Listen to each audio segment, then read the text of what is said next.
బండికి నెంబర్ ఏది? బండికి నెంబర్ ఏది?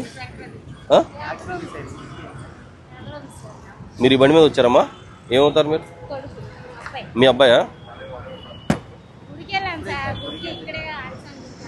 ఏ గుడికి వెళ్ళారమ్మా? ఆంజనేయ గుడికి వెళ్ళారు. ఓకే రైట్, సంతోషం. ఓకే, నెంబర్ బోర్డు లేకుండా తిరుగుతున్నాడు అబ్బాయి, పర్వాలేదా? అవసరం లేదంటారా?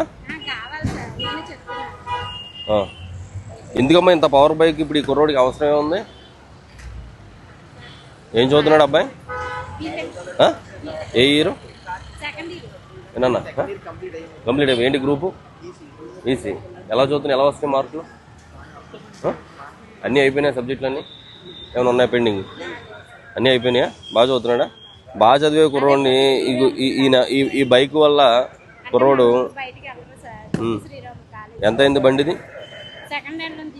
ఎంత అయింది? 1,30,000. మీరేం చేస్తారమ్మా? ఫాదర్ ఏం చేస్తారు? ఫాదర్ ఏం చేస్తారు? ఓకే, మనం మరి ఆ డబ్బులు దీనికి పెట్టే బదులు దేనికన్నా వాడుకుంటే ఉపయోగం కదా. మీ అమ్మగారికి మంచిగా ఆ 1,30,000 రూపాయలతో నువ్వు 30,000కి సెకండ్ హ్యాండ్ బైక్ తీసుకుని ఆ 1,00,000 రూపాయలతోటి మంచిగా ఆవిడకి ఏదైనా ఒక గోల్డ్ చైన్, నీకేమో మంచి బండి ఇచ్చి తిప్పుతున్నారు, ఆవిడేమో రోల్డ్ గోల్డ్ వేసి తిరుగుతున్నారు ఆవిడ. అవునా? అవునమ్మా. నీ ఆనందం కోసం నీకేమో 1,30,000 రూపాయల బైక్ సెకండ్ హ్యాండ్లో 1,30,000, ఆవిడేమో రోల్డ్ గోల్డ్ వేసుకుని నీ ఆనందం కోసం తిప్పుతున్నారు. కానీ ఇది ఆనందం అనుకుంటాం కానమ్మా, ఇలాంటి అంటే కంపెనీయే బ్యాన్ చేసేసి కదా అంటారేమో, వాళ్ళు ఏముంది కనిపెడతారు. బట్ మనం ఎంతవరకు అవసరం అంతవరకే తీసుకోవాలా. ఇలాంటి బైకులు ఎక్కిన కానీ ఏమవుద్దంటే ఓవర్గా స్పీడ్ వెళ్ళాలనిపిస్తుంది, ఏదో ఒక తప్పు చేయాలనిపిస్తుంది, ఏదో ఒకటి వికృత చేష్టలు చేయాలనిపిస్తుంది. మంచిగా చదివే కుర్రోళ్ళు కూడా చెడ్డగా అయిపోవడానికి అవకాశం ఉంటుంది. ఈ కుర్రోడికి లేకపోయినా ఇంకో కుర్రోడు ఎవడో తయారవుతాడు. కనీసం మీ అమ్మగారిని ఇక్కడ ప్రశాంతంగా కూర్చోబెట్టుకోవడానికి అవకాశం ఉంది ఈ బండి మీద? ఉందా? ఎందుకే మరి? పోనీ ఈ బండితో నీకు ఎడ్యుకేషన్లో నీకేమన్నా యూస్ఫుల్గా ఉందా? దీనివల్ల నాకు మార్కులు బాగా వస్తున్నాయి అని ఏమైనా ఉందా? వస్తాయా? పోతాయి ఇంకా. ఎందుకంటే ఈ బండి ఉన్నాం కాబట్టి మనం పిచ్చి తిరుగులు తిరగాలనిపిస్తూ ఉంటుంది. ఇది కరెక్ట్ కాదమ్మా, కరెక్ట్ కాదు. మీరు ఎంతో కష్టపడుతున్నారు, మీ వారు కష్టపడుతున్నారు.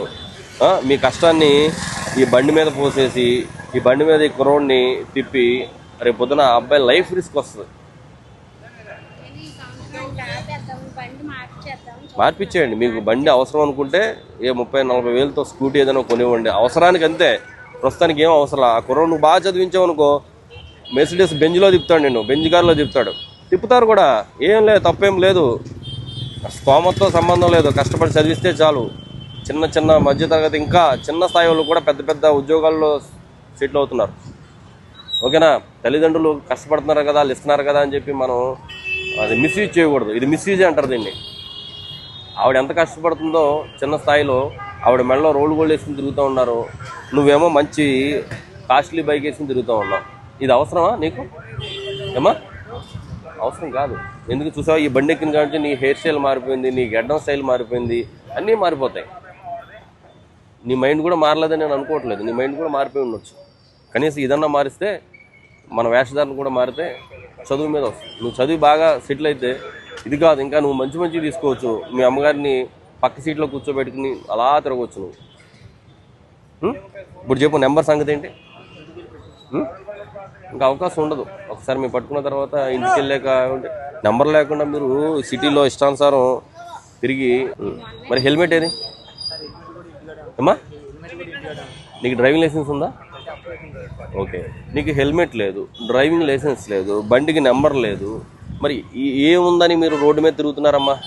ఎవరినో మీ తాలూకా ఎవరినో గుద్దేసి వెళ్ళిపోతారో, నెంబర్ ఉండదు బైక్. ఏ నెంబర్ మీద మీరు కంప్లైంట్ ఇస్తారు?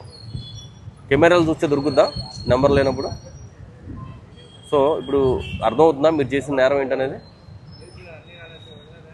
నెంబర్ ప్లేట్ తీసుకుని నా దగ్గరికి రావాలి. ఓకే, ఇప్పుడు అప్పటి వరకు బండి నా దగ్గరే ఉంటుంది. నీకు ఎల్ఆర్ ఉంటే ఎల్ఆర్ తీసుకుని నా దగ్గరికి రావాలి, నీకు హెల్మెట్ ఉంటే హెల్మెట్ కూడా తీసుకుని నా దగ్గరికి రావాలి. అప్పుడు బండిని పంపిస్తాను. అమ్మగారిని ఈ లోపు